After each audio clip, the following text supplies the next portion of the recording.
জানো না বন্ধুরা, আমার ওর ভাসুরটা খাচ্ছে, আমার এত জোর পেয়েছে, কি করবো?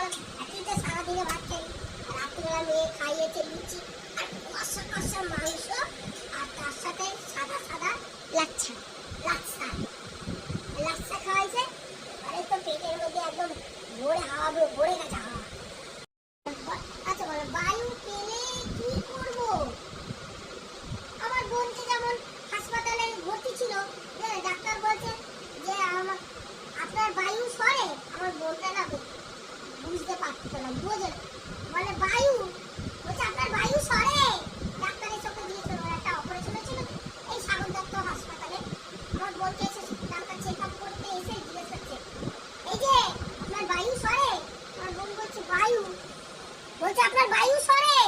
বলছে বায়ু কি ডাক্তারবাবু? তখন ডাক্তার বলছে আরে আপনার পা হয়। ও পা হয় হয়, বলছে এটা বুঝতে পারলো। বলছে না ডাক্তারবাবু, বায়ুটা তো মানে আমরা জানি বায়ু মানে হাওয়া, সেই জন্য আপনি বলছেন।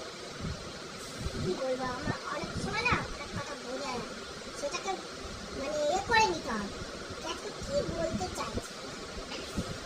ওই জন্যই আমরা তো অত লেখাপড়াও জানি না, অত এও জানি না, সেই জন্য শর্টকাটে কাজ কথা বলি, কাজ করি।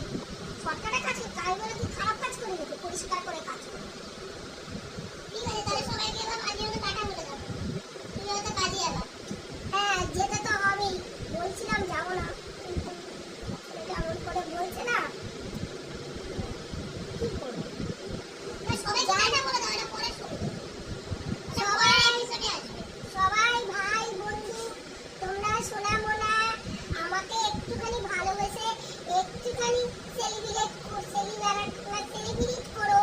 হ্যাঁ বলো সাপোর্ট করো, আমি যাই হোক সাপোর্ট করো, চিঠি দিও। হ্যাঁ চিঠি দিও না, কমেন্ট করো। সারা ভারতবর্ষের লোকেরা, সারা দুনিয়ার লোকেরা আমাকে একটু চিঠি দিও।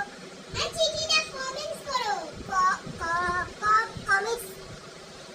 কমেন্টস দেখেছো, উচ্চারণই হয় না। কমেন্টস ক করো। হ্যাঁ কমেন্টস না, ওই তো কমেন্টস।